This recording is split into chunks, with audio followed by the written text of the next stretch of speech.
कौन city movie explained इन हिंदी। आज हम बात करने वाले हैं 2026 में रिलीज हुई तमिल फिल्म कौन सिटी की, जिसकी कहानी एक ऐसे परिवार के इर्द गिर्द घूमती है जो देखने में बिल्कुल सामान्य लगता है, लेकिन असल में इस परिवार के लगभग हर सदस्य का संबंध ठगी और धोखाधड़ी की दुनिया से है।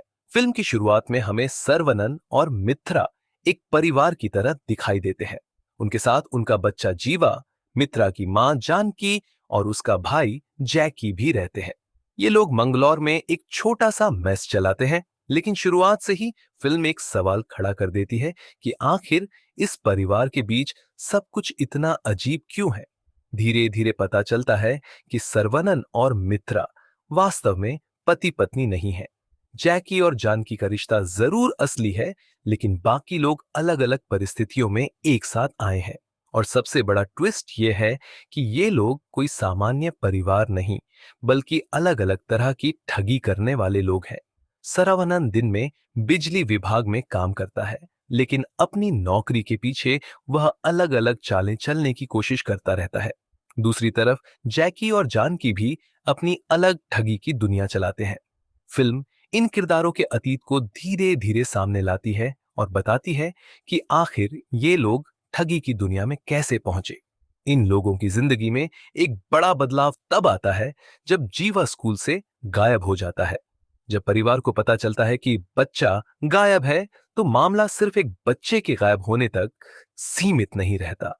अब इन सभी लोगों को मिलकर पता लगाना पड़ता है कि जीवा को कौन लेकर गया है और उसे वापस कैसे लाया जाए। यहीं से फिल्म की असली कहानी शुरू होती है। जो लोग हमेशा दूसरों को धोखा देकर अपना फायदा निकालते थे, अब उन्हें खुद ऐसी स्थिति का सामना करना पड़ता है जहां उन्हें अपनी चालाकी का इस्तेमाल अपने बच्चे को बचाने के लिए करना पड़ता है। फिल्म का दिलचस्प हिस्सा यह है कि इन किरदारों के लिए ठगी सिर्फ पैसे कमाने का तरीका नहीं है। हर व्यक्ति के पीछे कोई ना कोई मजबूरी है। किसी पर कर्ज का दबाव है, किसी के पास रहने की समस्या है और किसी के सामने जिंदगी से जुड़ी दूसरी परेशानियां हैं।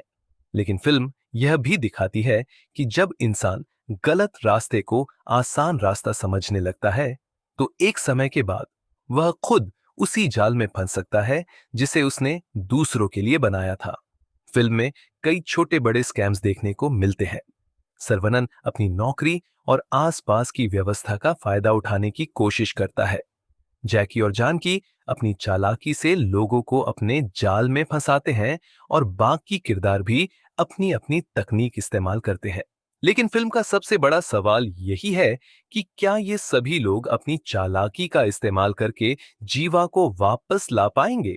जैसे जैसे कहानी आगे बढ़ती है, पुलिस और दूसरे लोग भी इनकी गतिविधियों के करीब पहुंचने लगते हैं। अब परिवार के सामने दो खतरे हैं। एक तरफ उन्हें बच्चे को ढूंढना है और दूसरी तरफ खुद कानून से बचना है। फिल्म यहीं पर कॉमेडी और सस्पेंस को साथ लेकर चलती है। कई जगह किरदार अपनी छोटी छोटी चालों से मुश्किल परिस्थितियों से निकलने की कोशिश करते हैं, लेकिन हर बार उनकी योजना पूरी तरह सफल नहीं होती और यही चीज कहानी को आगे बढ़ाती है। फिल्म का एक खास पहलू यह भी है कि ये लोग एक दूसरे पर पूरी तरह भरोसा नहीं करते। हर किसी का अपना अतीत है, हर किसी ने कुछ न कुछ छिपाया हुआ है, और जब एक परिवार के अंदर ही इतने सारे राज हों, तो असली खतरा बाहर से ज्यादा अंदर से पैदा होता है। कहानी आगे बढ़ने के साथ यह भी साफ होता जाता है कि जीवा का गायब होना सिर्फ एक साधारण किडनैपिंग नहीं है, इसके पीछे एक बड़ी वजह है। अब सवाल यह बन जाता है कि आखिर बच्चे को क्यों निशाना बनाया गया? क्या किसी ने परिवार की पुरानी ठगी का बदला लेने के लिए उसे उठाया है, या फिर इसके पीछे पैसों से भी बड़ा कोई खेल है? फिल्म इसी रहस्य को धीरे धीरे खोलती है और जैसे जैसे सच्चाई सामने आती है, सर्वनन और उसके साथियों को समझ आता है कि इस बार वे जिस खेल में फंसे हैं, उसमें सामने वाला उनसे ज्यादा चालाक हो सकता है। यही फिल्म का सबसे महत्वपूर्ण हिस्सा है, क्योंकि शुरुआत में हमें लगता है कि ये लोग दूसरों को धोखा देने वाले हैं, लेकिन बाद में कहानी उन्हें ऐसी स्थिति में खड़ा कर देती है जहां उन्हें खुद समझ नहीं आता कि असली खिलाड़ी कौन है। फिल्म का टाइटल भी इसी वजह से महत्वपूर्ण है। कॉन सिटी यानी ऐसी दुनिया जहां धोखे और चालाकी का खेल हर तरफ मौजूद है। यहां सिर्फ एक व्यक्ति कॉन आर्टिस्ट नहीं है, लगभग हर कोई किसी न किसी तरह कुछ छिपा रहा है या किसी को धोखा देने की कोशिश कर रहा है।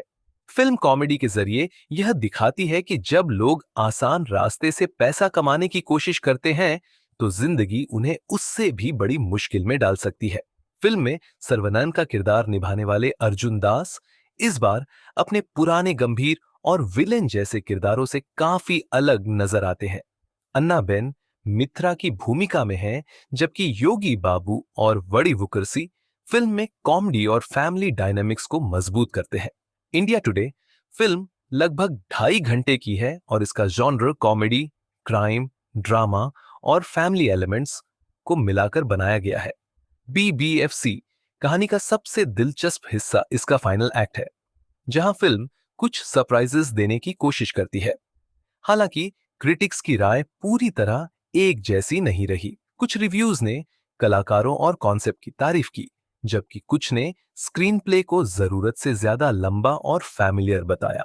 इंडिया टुडे लेकिन अगर आपको स्कैम, कॉन आर्टिस्ट और क्राइम कॉमेडी वाली फिल्में पसंद हैं, तो कॉन सिटी का कॉन्सेप्ट आपको इंटरेस्टिंग लग सकता है।